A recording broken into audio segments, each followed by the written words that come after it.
we are going to look at the base catalyzed bromination of an aldehyde or ketone at the alpha carbon.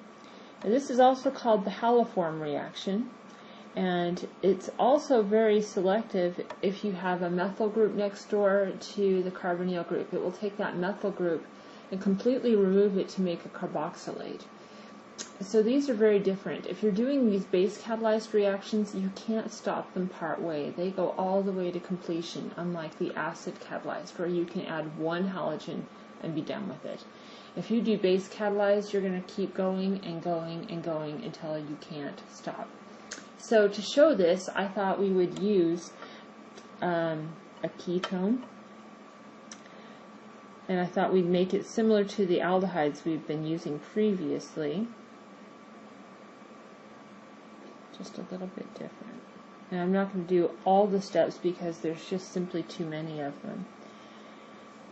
But the conditions here would be to have, of course, your halogen present, and you'd need to have base. It might be sodium hydroxide or potassium hydroxide. There is going to be some water present, so you have to dissolve that hydroxide in something. But all of these things are present. Now, as you've seen previously, with an aldehyde or a ketone and base, you can make hydrates, which we are not going to talk about here. Or you can take that base or that acid and use them to convert the aldehyde or a ketone to an enol. And that's pretty much what we're going to be doing here with a little bit of a variation. So your hydroxide here is not acting as a nucleophile. It is going to act as a base. Now what I've drawn here is an asymmetrical ketone. And so you have two different sets of alpha protons based on what I've drawn. All five of these protons are eventually going to go through the same reaction that I'm going to show you here. But the ones in green are going to do something a little bit different at the very, very end. But I want to mention to you, all five of these protons will go through this reaction. All of them. Unlike what we did in acid, where only one alpha proton was removed. If you do this in base, all of them will be removed. And I'm only going to show you one round of this, but it would do this sequence for all five of them. So what happens is the hydroxide will remove one of the alpha protons. You give the electrons back to make the carbon-carbon double bond, and you break the carbon-oxygen bond to make an enolate. Now there are two different enolates that can form, and I'm going to draw them in colors green or red depending on whether we remove the proton from the green alpha position or the red alpha position. Now I'm showing the mechanism right now for the green position. Let me draw that in green actually, since we're talking about it in green.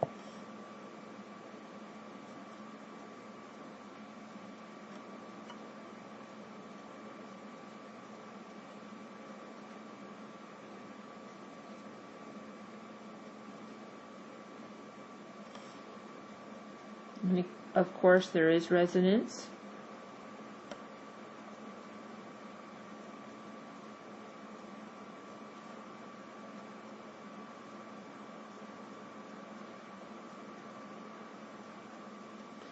If you remove the proton from the red position back here, I didn't draw out the mechanism for that, but if that's what you did,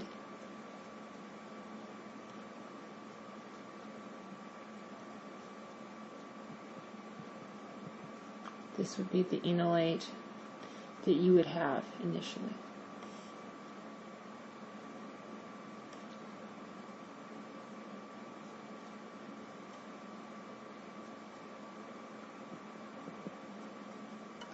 Now the green one is more likely right off the bat, but I can't say that it's going to be the green one.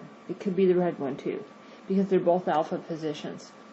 I'm going to continue on with the green one, but I just wanted to show you the red one, and be aware that if you need to, take the time to work it out with this red one down here.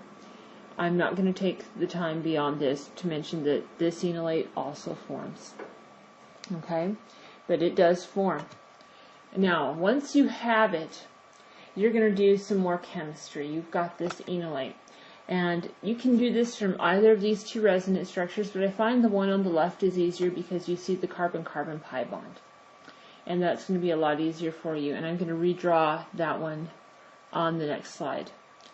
But be aware both of these resonance structures are present. Okay.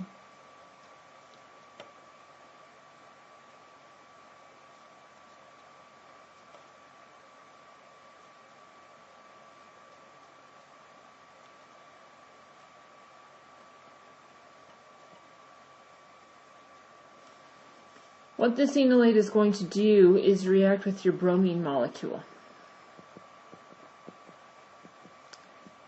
Actually, on second thought, I'm going to draw both resonance structures. I think it will help.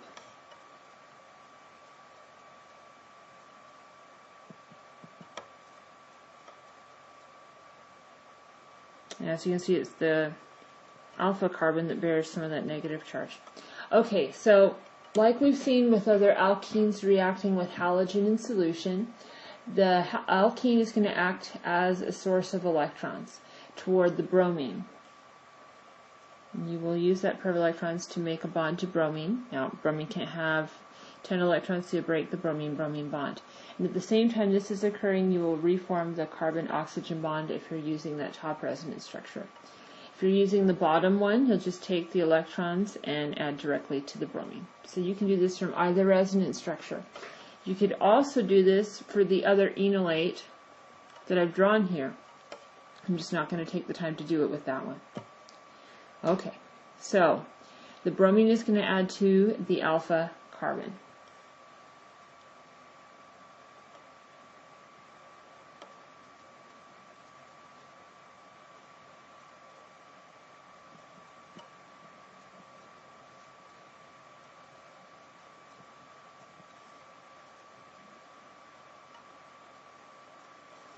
This is one round of this reaction, just one, okay? And it is going to continue 4 more times to get rid of these other 2 alpha protons right here and put bromines on in their place, and these 2 alpha protons here in red. You've got 4 more rounds of this mechanism so that all of these positions become brominated. All of them. And I'm just going to assume that you can handle that and do that right now.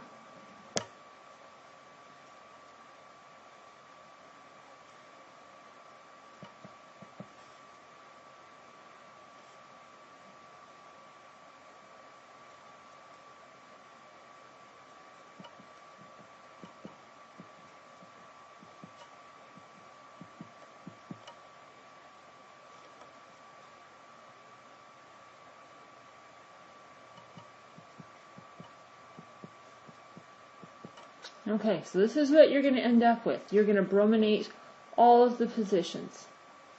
At this point in time, there are no more alpha protons for hydroxide to remove. And so instead of hydroxide acting as a base, it will finally prefer to act as the nucleophile. And it will now add to the carbonyl carbon.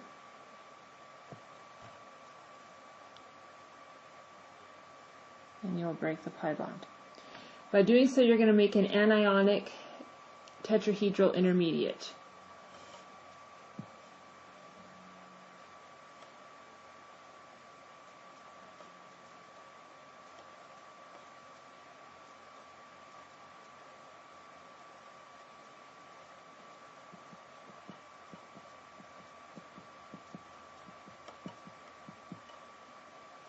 Sorry, this bond's going to be kind of long.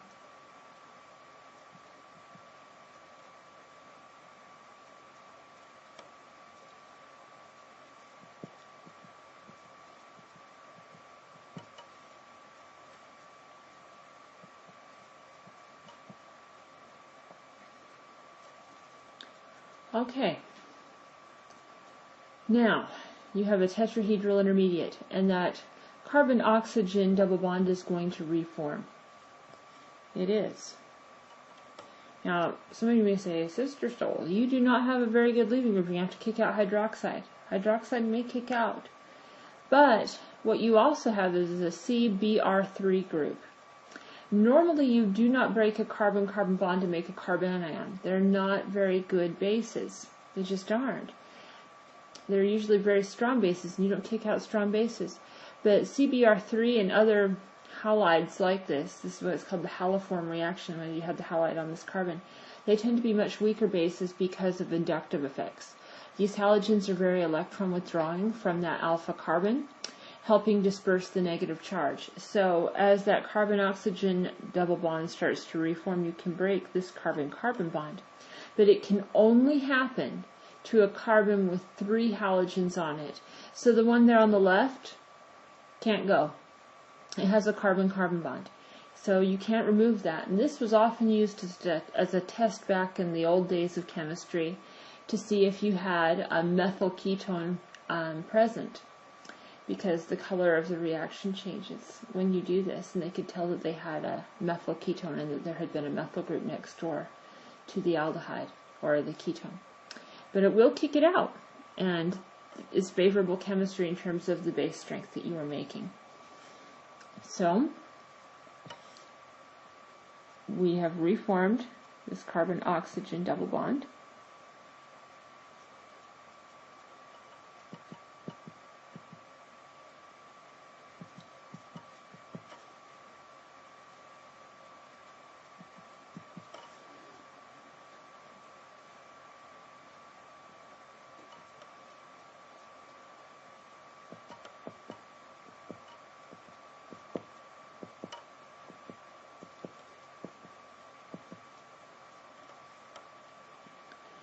And what this trihalomethide ion is going to do at this point in time is remove the proton.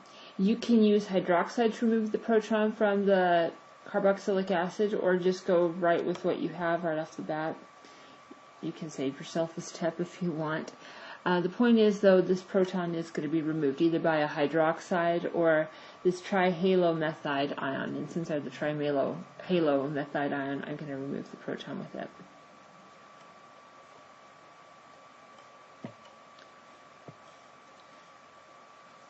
So as you can see at the very, very end, you're going to make a carboxylate, which I hope you know by now is a much weaker base. It's the conjugate base of a carboxylic acid.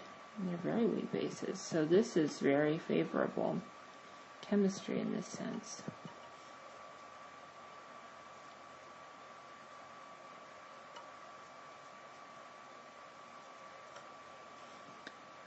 And be aware, the only group that would actually come off was something that was initially a methyl group. If it were a secondary or a tertiary carbon, they're not going to fall off. You'd leave the halogens on there as I've shown here on the left. This piece would not fall off.